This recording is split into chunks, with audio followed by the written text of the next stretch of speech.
Au début de ma vie chrétienne, j'ai commencé à écouter la musique chrétienne et un de mes artistes préférés à cette époque jusqu'au présent s'appelle Stephen Curtis Chapman.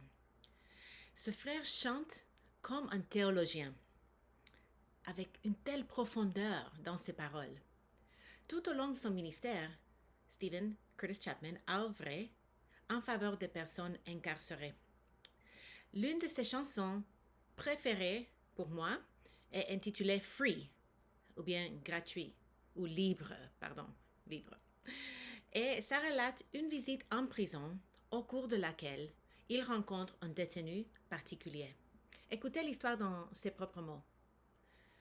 Puis j'ai rencontré un homme dont le visage semblait si étrangement déplacé. Une lumière aveuglante d'espoir brillait dans ses yeux. Et avec la repentance dans sa voix, il m'a parlé de son choix tragique qui l'avait conduit à ce lieu où il devait payer le prix. Mais sa voix est devenue plus forte lorsqu'il a commencé à parler de celui qui l'avait sauvé de l'enfer. Il a dit, je suis libre, j'ai été pardonné. L'amour de Dieu a enlevé mes chaînes et il m'a doté de ses ailes.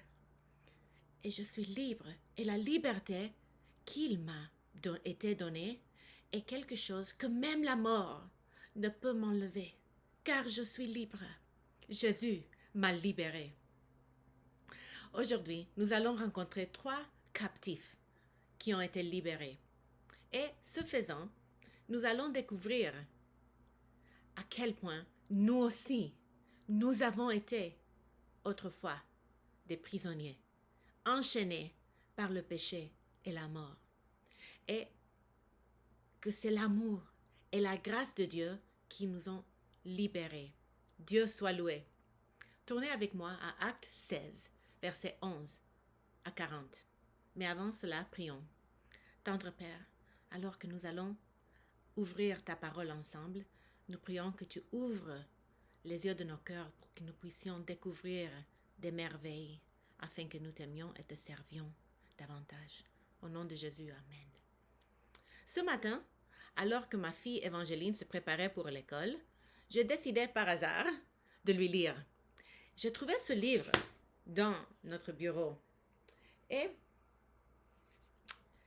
c'est vraiment remarquable parce que ce livre enseigne l'histoire de Acte 16. Et je l'ai trouvé vraiment beau et je voudrais de temps en temps nous servir de certaines de ces images pour nous aider à visualiser l'histoire de les prisonniers, le tremblement de terre et le chant dans la nuit. Donc ça parle surtout de la 3e scène de notre récit. Avant de plonger dans notre texte, je voudrais vous attirer l'attention sur un des thèmes que Debbie a mentionné dans le message d'intro, la croissance de l'Église locale, de l'Église universelle aussi. Dans notre passage, nous allons assister à la naissance de l'Église à Philippe, alors que le Saint-Esprit agit dans les cœurs de ceux qu'il a préparés pour recevoir le message de Paul. Permettez-moi donc de vous mettre en scène. Versets 6 à 10 de chapitre 16 nous révèle la manière surnaturelle dont l'Esprit de Jésus conduit Paul et ses compagnons à Philippe. Le Saint-Esprit leur interdit de continuer vers l'est en direction de Béthynie. Au lieu de cela, ils se dirigent vers Troas, où un homme de Macédoine apparaît à Paul dans une vision et le presse, disant « Passe en Macédonie et secours-nous ».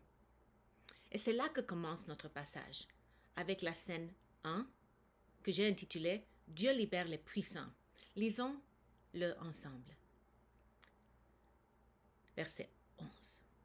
Étant partis de Troas, nous fîmes voile directement vers la Samatros, et le lendemain nous débarquâmes à Néapolis. De là, nous allâmes à Philippe, qui est la première ville d'un district de Macédonie, et une colonie. Nous passâmes quelques jours dans cette ville. Le jour du sabbat, nous nous rendîmes hors de la porte, vers une rivière où nous pensions que se trouvait un lieu de prière. Nous nous assîmes et nous parlâmes aux femmes qui étaient réunies. L'une d'elles, nommée Lydie, marchande de pourpre de la ville de Thyatire, était une femme craignante Dieu. Et elle écoutait. Le Seigneur lui ouvrit le cœur pour qu'elle soit attentive à ce que disait Paul. Lorsqu'elle eut été baptisée avec sa famille, elle nous fit cette demande. Si vous me jugez fidèle au Seigneur, entrez dans ma maison et demeurez-y. Et elle nous pressa par ses instances. Versets 10 à 11 introduisent un nouveau personnage dans l'histoire. Lorsque Luc, le narrateur du livre des Actes, passe à la première personne du pluriel, nous, il signale qu'il s'est joint au groupe, qui se compose aujourd'hui de Paul, Silas et Timothée. Les 4 hommes embarquent à Troas. Ils font un halte sur l'île de Samatros et débarquent à Néapolis, le port de la ville de Philippe, dans la Grèce actuelle.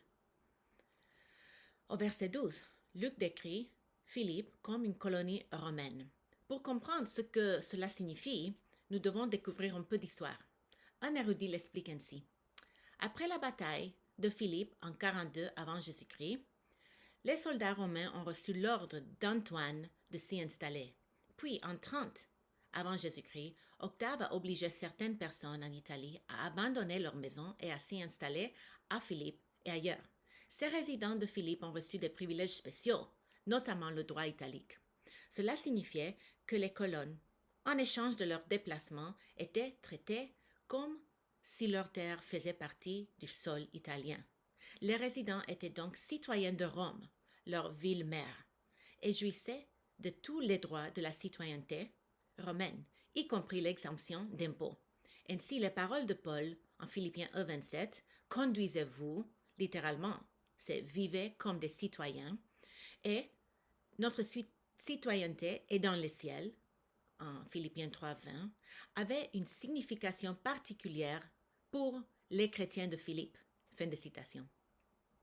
Le verset 13 nous indique que nous plante le décor de notre scène, comme il en a l'habitude lorsque il arrive dans une nouvelle ville. Paul commence ses efforts d'évangélisation en cherchant ceux qui croient déjà au Dieu d'Israël. Il se rend au bord d'une rivière le jour du sabbat, supposant qu'il trouvera des personnes qui se réunissent pour prier, et il trouve un groupe de femmes. N'êtes-vous pas heureuse que Paul ne se croit pas trop au-dessus de la prédication de l'Évangile à un groupe de femmes? Elles peuvent être méprisées par la société, mais elles sont précieuses aux yeux de Jésus, et donc aussi aux yeux de Paul. Verset 14 dit que le Seigneur ouvre le cœur d'une femme d'affaires riche nommée Lydie. Elle fait commerce d'un produit en pourpre qui sont teints avec l'extrait coûteux d'un mollusque. Ainsi, bien qu'elle soit confrontée aux obstacles en tant que femme dans une société dominée par les hommes, sa richesse la rend puissante par rapport aux autres acteurs de notre drame. C'est pourquoi j'ai intitulé cette section Christ libère les puissants. En verset 15, Luc ne dit pas combien de rencontres ont eu lieu avant qu'elle ne croie, mais il passe plutôt aux choses essentielles. Lydie se fait baptiser ainsi que sa famille. Bien que Paul voit un homme dans sa vision qui le conduit en Macédonie, c'est une femme qui a l'honneur d'être la première convertie européenne.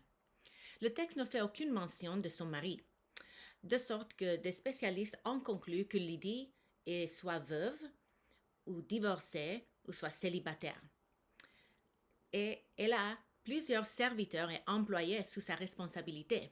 Et lorsqu'ils entendent l'Évangile, ils mettent leur confiance aussi en Christ. Est-ce que l'idée des maisonnées entières qui se donnent à Christ et se font baptiser vous semble très étranger? Dans notre culture, le baptême est le plus souvent, presque toujours, une expérience individuelle, n'est-ce pas? Pourtant, lors d'un voyage missionnaire en Inde, j'ai partagé l'Évangile dans un village de maison en maison avec des évangélistes locaux. J'ai eu la joie et le privilège de voir des foyers entiers placer leur foi en Jésus-Christ. Faut-il donc s'étonner que dans une société communautaire, Dieu choisisse d'agir ainsi pour sauver des familles entières? Pensez à l'effet d'entraînement que peut avoir la décision d'une seule femme. Parce que Lydie prête attention à ce que Paul a à lui dire, toute sa famille vient à la foi. Pensez à son cheminement de foi. Elle, une ancienne païenne, laisse derrière ses idoles. Elle cherche le Dieu étranger d'une nation lointaine. Elle en vient à croire qu'il est le seul vrai Dieu. Ensuite, elle devient son adorateur et elle se réunit régulièrement avec d'autres personnes pour prier. Elle doit faire face à une pression énorme pour abandonner son étrange dévotion à un Dieu dont le peuple languit sous domination romaine. Après tout, les Philippiens sont des protecteurs de la déesse Diane. Et leur dégoût pour les Juifs devient évident dans la manière dont ils attaquent Paul et Silas sur la base de leur religion, ce que nous allons voir bientôt.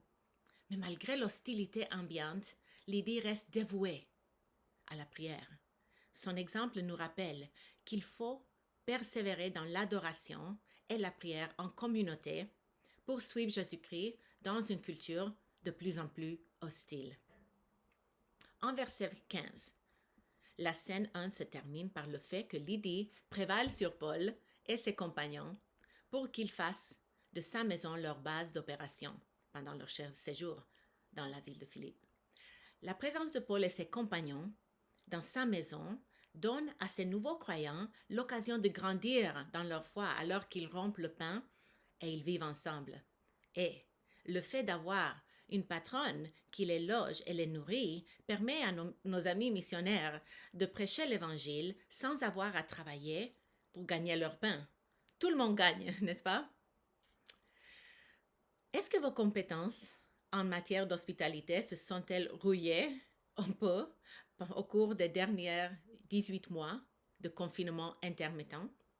Considérons-nous nos maisons comme un phare du ministère ou plutôt comme une forteresse de solitude?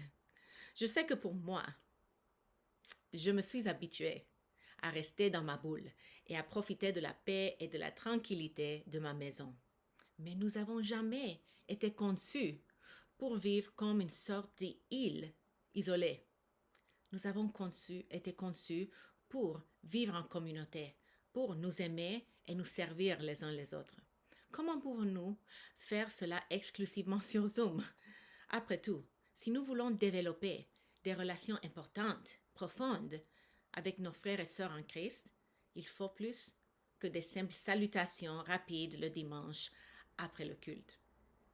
Je suis reconnaissante pour la technologie qui nous a permis de rester connectés les uns avec les autres à l'apogée des différentes vagues de cette pandémie. Mais nous avons besoin de plus que des écrans. Nous avons besoin de contact physique. Nous avons besoin d'interaction humaine en face à face. Alors, si comme moi, vous avez du mal à reprendre l'habitude de pratiquer l'hospitalité, lancez-vous. Prenez le téléphone, invitez une famille cette semaine et demandez au Seigneur de vous donner la force et la discipline nécessaires pour ouvrir votre cœur et votre maison à vos frères et sœurs en Christ. Il se peut même que vous deviez pousser certaines personnes à venir, comme Lydie a dû faire avec Paul. Mais ils seront reconnaissants, et vous aussi, de l'avoir fait. L'hospitalité de Lydie clôt ainsi magnifiquement la scène 1, dans laquelle Jésus libère les puissants. Passons à la scène 2 et découvrons comment Christ libère les impuissants. Commençons au verset 16. Comme nous allions au lieu de prière, une servante qui avait un esprit de python et qui, en devinant, procurait un grand profit à ses maîtres, vint au-devant de nous et se mit à nous suivre, Paul et nous. Elle criait, « Ces hommes sont les serviteurs du Dieu Très-Haut et ils vous annoncent la voie du salut. » Elle fit cela pendant plusieurs jours. Paul, fatigué, se retourna et dit à l'esprit, « Je t'ordonne, au nom de Jésus-Christ, de sortir d'elle. » Et il sortit à l'heure même. Le verset 16 nous indique que les 4 hommes sont en route vers le lieu de prière. Ainsi, Après la conversion spectaculaire de Lydie et sa maisonnée, il continue à visiter le lieu de prière pour instruire les femmes qui s'y ressemblent. Et en chemin, l'une de ces occasions, il rencontre une esclave avec un esprit de divination. Dans la langue originelle, nous trouvons que c'est un esprit de Python qui domine des femmes et leur permet de prédire l'avenir. Et grâce à ces activités, cet esclave rapporte beaucoup à ses maîtres. Imaginez-vous ce que doit vivre cette pauvre jeune fille. Pouvez-vous penser à quelqu'un de nos jours qui a moins de recours qu'elle? Je pense aux filles retenues en captivité par les trafiquants d'êtres humains, dont la seule raison d'être est d'apporter un grand profit à leurs ravisseurs. La traite des êtres humains constitue le crime le plus lucratif après le trafic des drogues. Chaque année, 1 à 2 millions d'enfants, de femmes et d'hommes en sont victimes. Le trafiquant gagne entre 4 000 et 50 000 dollars par personne victime de la traite, en fonction du lieu d'origine et de la destination de la victime. Il est déchirant de constater que ce type d'exploitation humaine est un fléau pour le monde déchu depuis des temps immémoriaux. Voyons ce qui arrive ensuite à cette jeune fille, victime de la traite. Nous voyons au verset 17 à 18a que le démon qui la contrôle reconnaît tout de suite Paul, de sorte qu'elle s'écrie à plusieurs reprises « Ces hommes sont des serviteurs du Dieu très haut, et ils vous annoncent la voie du salut. » Cela se poursuit pendant plusieurs jours, au point que Paul est très agacé ou fatigué. Mais pourquoi? Premièrement, parce que la source n'est pas crédible. Paul n'a aucune envie de faire appel aux forces du mal pour le faire connaître, qu'il soit sa porte-parole. La dernière chose qu'il souhaite, c'est qu'un démon soit chargé de sa publicité. Deuxièmement, parce que le message est incompréhensible. Serviteur du Dieu très haut est un titre pour Dieu commun dans l'Ancien Testament. Donc, à nos oreilles, cela signifie qu'il n'y a pas de Dieu au-dessus du Dieu d'Israël, qu'il est supérieur à tous égards. Mais pour les citoyens romains, cela signifiait simplement que le Dieu de Paul est le plus grand parmi un panthéon de dieux. Et troisièmement, Paul rejette les paroles du démon parce que son message est trompeur. Le terme salut évoque santé et bien-être à ses auditeurs, ce qui est loin d'être la chose que Paul veut promouvoir. Ce genre d'évangile de la prospérité est une déformation du message que Paul prêche et constitue une menace pour son ministère à Philippe. C'est intéressant de voir que Paul rejette le témoignage de ce démon, même si ce qu'il dit techniquement, c'est la vérité. C'est un rappel pour nous tous que quelqu'un peut dire la vérité sur un sujet, mais être totalement incompétent pour être écouté dans l'ensemble. Je pense à un pasteur controversé, que je ne nommerai pas, avec lequel je serais d'accord sur certains points de théologie, mais il enseigne aussi plusieurs doctrines très problématiques. Et sa personnalité publique est une source de division. Il est dépourvu du fruit de l'esprit. Et lorsque d'autres leaders chrétiens le confrontent à ce sujet, il ne fait que se retrancher davantage dans son silo. Nous devons faire preuve de discernement quant aux personnes que nous écoutons. Il ne suffit pas de dire quelque chose de bon de temps en temps pour qu'un enseignant ou un auteur biblique soit digne de notre attention. Il doit être, ou elle doit être cohérent, fidèle, fiable. Revenons à notre passage pour voir la conclusion de la scène 2. Au verset 18, Paul se décide enfin à agir. Il réprimande l'esprit et libère cette esclave impuissante. Est-ce qu'elle devient croyante ce jour-là? Je me suis même posé la question si Lydie la prend chez elle et en fait sa protectrice. Ce ne serait pas un geste surprenant pour une femme si marquée par l'hospitalité. John Stott suggère ce qui suit au sujet de la jeune esclave.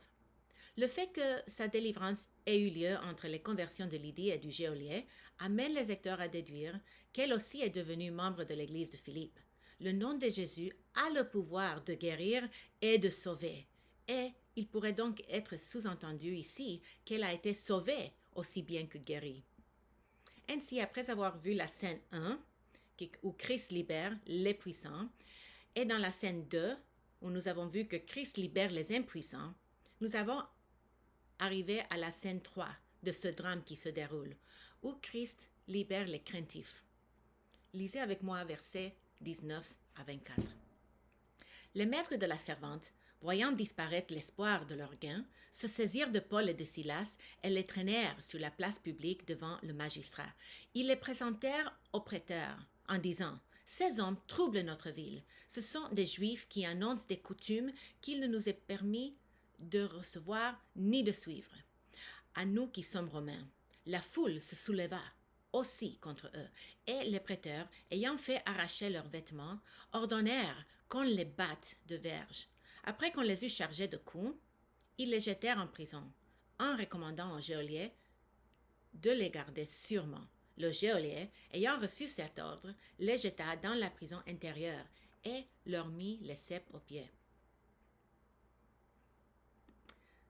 Au verset 19, nous voyons que selon les spécialistes, ces propriétaires sont un groupe d'hommes d'affaires qui se sont associés pour exploiter cette jeune fille. Et lorsque Jésus-Christ la libère, ils perdent tout espoir de s'enrichir. Ils saisissent donc Paul et Silas. Luc et Timothée sont épargnés. Et peut-être c'est parce qu'ils ne sont pas aussi facilement identifiés comme des Juifs. À partir de ce moment, la séquence d'événements se déroule rapidement. Ces hommes d'affaires traînent Paul et Silas sur la place du marché, qui sert également de lieu où se déroulent les procès. Ayant obtenu l'oreille des magistrats, ils se lancent dans leur procès contre Paul et Silas. Ils s'appuient sur la peur qu'ont leurs auditeurs, des étrangers en général et des Juifs en particulier. Leur argument antisémite et xénophobe est si convaincant que ces hommes parviennent à soulever toute une foule de militants. Estimant que ce sont des étrangers sans droit, les magistrats les font déshabiller et battre sévèrement. Et nos amis, avant que nos amis aient la possibilité de parler pour leur propre défense. Puis, Paul et Silas sont jetés en prison et attachés par des ceps. Je trouve que l'utilisation de xénophobie par ces hommes est étonnamment à propos à nos jours. Ils écrivent « Ces hommes sont des Juifs et ils troublent notre ville ». Voilà par quoi ils commencent. Le fait qu'ils agissent ainsi ne fait que montrer à quel point leurs accusations ne sont infondées. Ces hommes doivent s'appuyer sur la peur. Ils savent que la peur suscitera le soutien de la foule. Ne voyons-nous pas même le même genre d'alarmisme dans notre culture actuelle? La manipulation de la foule en opposant nous et eux, quels qu'ils soient, qu'il s'agisse d'immigrants, de musulmans ou d'autres quelques-uns qui sont autres. Mais la chose la plus triste, c'est que ce genre d'alarmisme a également infecté l'Église. Si bien que nous avons formé des lignes de démarcation dures et rapides entre nos tribus et ces autres-là sur des questions secondaires. Et il n'est pas rare d'entendre sur les réseaux sociaux des cris des prophètes autoproclamés « Ces hommes ou ces femmes sont X, Y, Z et ils perturbent l'Église. » Demandons au Seigneur de déraciner toute trace de préjugés, de xénophobie ou de tribalisme théologique qui constitue une plaie sur l'Église. Tournons à nouveau notre attention vers Paul et Silas dans les versets 25 à 34. Vers le milieu de la nuit, Paul et Silas priaient et chantaient des louanges de Dieu, et les prisonniers les entendaient. Tout à coup, il se fit un grand tremblement de terre, de sorte que les fondements de la prison furent ébranlés. Au même instant, Toutes les portes s'ouvrirent et les liens de tous les prisonniers furent rompus. Le geôlier se réveilla, et lorsqu'il vit les portes de la prison ouvertes, il tira son épée et allait se tuer, pensant que les prisonniers s'étaient enfuis. Mais Paul s'écria d'une voix forte, « Ne te fais point de mal, nous sommes tous ici. » Alors le geôlier, ayant demandé de la lumière, entra précipitamment et se jeta, tout tremblant, aux pieds de Paul et de Silas. Il les fit sortir et dit, « Seigneur, que faut-il que je fasse pour être sauvé ?» Paul et Silas répondirent, « Crois au Seigneur Jésus, et tu seras sauvé, toi et ta famille. » Et ils annoncèrent la parole du Seigneur, ainsi qu'à tous ceux qui étaient dans sa maison. Il les prit avec lui à 7 heures même de la nuit. Il lava leurs plaies, et aussitôt il fut baptisé, lui et tous les siens. Les ayant conduits dans le logement, il leur servit à manger, et il se réjouit avec toute sa famille de ce qu'ils avaient cru en Dieu. Il est minuit. Ils souffrent beaucoup, non seulement des coups qu'ils ont reçus, mais aussi des ceps qui leur tiennent les pieds. Mais pleurent-ils pour autant? Non, ils chantent. Et comme peuvent-ils chanter dans des circonstances aussi sombres? Parce qu'ils sont libres. Aucune chaîne ne peut tenir captif un enfant de Dieu. Celui que le Fils libère est vraiment libre. Alléluia. Et non seulement ça, mais les prisonniers écoutent. Je vais vous montrer. Ils sont là, en train de chanter. Et les prisonniers écoutent. Ils regardent. Et je me demande si Paul et Silas ont de belles voix. Mais je suppose que leur cœur doit briller, qu'ils ressemblent à des grenouilles ou qu'ils chantent aussi bien que Céline Dion. Le fait qu'ils gagnent le respect des prisonniers semble évident si on considère que les captifs ne s'enfuient pas lorsqu'un violent tremblement de terre se produit, que leurs chaînes s'enlèvent miraculeusement et qu'on leur donne toutes les raisons de s'échapper. Le geôlier est tellement certain qu'ils se sont échappés qu'il prend une épée pour se ôter la vie, parce qu'il sait bien que si ces prisonniers se sont enfuis, César va lui ôter la vie. Permettez-moi de vous montrer une autre image. Le geôlier pleure de peur parce qu'il sait ce qu'il attend. Lorsque Paul leur assure qu'aucun prisonnier ne s'est échappé, il se jette tremblant aux pieds de Paul et Silas. Ceci, mes sœurs, est un bon type de crainte. Nous devrions tous trembler de crainte et d'émerveillement devant notre Créateur et Rédempteur. La crainte du geôlier, cependant, est celle d'un Dieu qui lui est encore inconnu. Un Dieu qui vient de faire trembler la terre, d'ouvrir les portes de la prison et de libérer les chaînes de ses prisonniers. Il demande alors, qu'est-ce que je dois faire pour être sauvé? Dans ce contexte, par sauver, il entend être délivré du danger. Le geôlier se dit que le Dieu de ces hommes est en colère parce que le geôlier a été complicite de leur incarcération et il se dit qu'ils sauront comment le sauver du jugement de leur Dieu. Paul saisit l'occasion pour lui annoncer l'évangile, à lui et à toute sa famille. Et il lance un impératif en verset 31. Crois. Crois au Seigneur Jésus. Mon ami, crois-tu? As-tu placé ta confiance dans Jésus seul pour la vie éternelle? Parce que c'est ce que cela signifie de croire. La foi n'est pas un simple fait intellectuel, c'est un abandon de la volonté à Dieu qui vous a fait et qui vous aime. Si vous n'avez pas encore fait ce pas, je vous invite à le faire maintenant. Et comme au début du passage, nous assistons à la conversion et au baptême d'une famille entière. Apparemment, la maison du geôlier était adjacente à la prison. Alors, il invite Paul et Silas chez lui. Il pense leurs blessures et il organise un festin. Un festin. Un joyeux festin. Et comment ne pas se réjouir alors qu'ils célèbrent leur libération des chaînes, du péché, qui les retenait plus captifs que n'importe quel prisonnier voisin. Découvrons comment se termine notre histoire dans les versets 35 à 40. Quand il fit jour, les prêteurs envoyèrent les licteurs pour dire au geôlier « Relâche ces hommes !» Et le geôlier annonça la chose à Paul. Les prêteurs ont envoyé dire « Qu'on vous relâche. Maintenant donc, sortez et allez en paix. » Mais Paul dit aux licteurs « Après nous avoir battus de verge publiquement et sans jugement, nous qui sommes Romains, ils nous ont jetés en prison et maintenant ils nous font sortir secrètement. Il n'en sera pas ainsi. Qu'ils viennent eux-mêmes nous mettre en liberté. » Les lecteurs rapportèrent ces paroles aux prêteurs, qui furent effrayés en apprenant qu'ils étaient romains.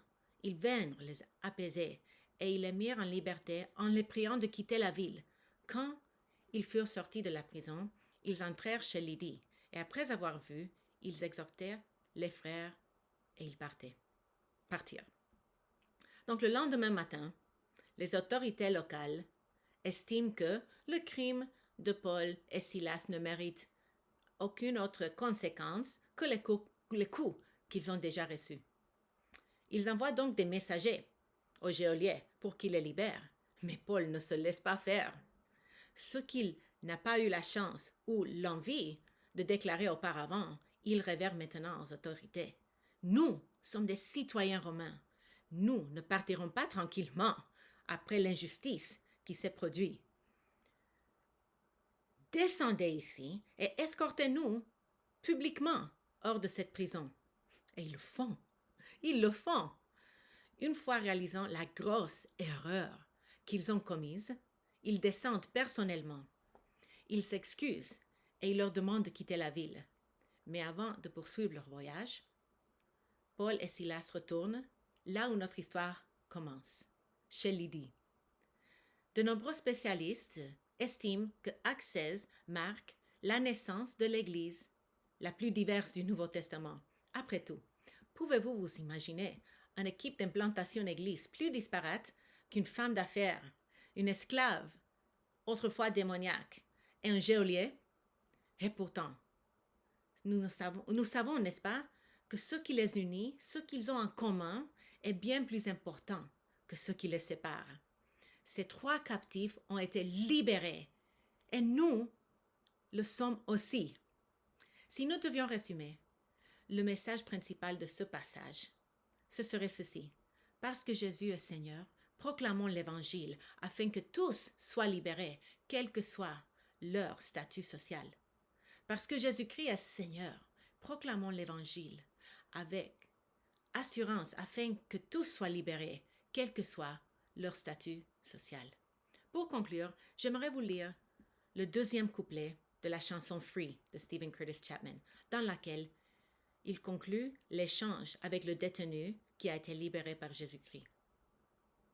Nous avons dit une prière et nous nous sommes dit au revoir, et de larmes ont commencé à remplir mes yeux alors que je sortais à nouveau sous le soleil aveuglant. Et même en repartant, je ne pouvais ignorer la façon dont il parlait de ce que la grâce de Dieu avait fait. J'ai pensé à la façon dont le péché m'avait condamné à la mort et comment Dieu a donné son Fils unique pour que vous et moi puissions dire « Je suis libre ». Mes sœurs, y a-t-il quelque chose de laquelle vous avez besoin d'être libérés aujourd'hui? Si vous n'avez pas rencontré le Seigneur, ce sont les chaînes du péché qui vous gardent toujours. Mais si vous êtes enfant de Dieu, se peut-il qu'il y ait d'autres choses qui vous gardent toujours et dont vous avez besoin d'être libérés? Comment est-ce que Jésus pourrait vous libérer aujourd'hui? Comment pouvons-nous aussi transmettre l'œuvre libératrice de Jésus-Christ à ceux qui nous entourent, qui sont toujours captifs? Que notre statut de fille de Dieu libérée nous remplisse de joie, d'émerveillement et de passion pour les âmes, alors que nous marchons dans les traces de notre Seigneur Jésus-Christ. Amen.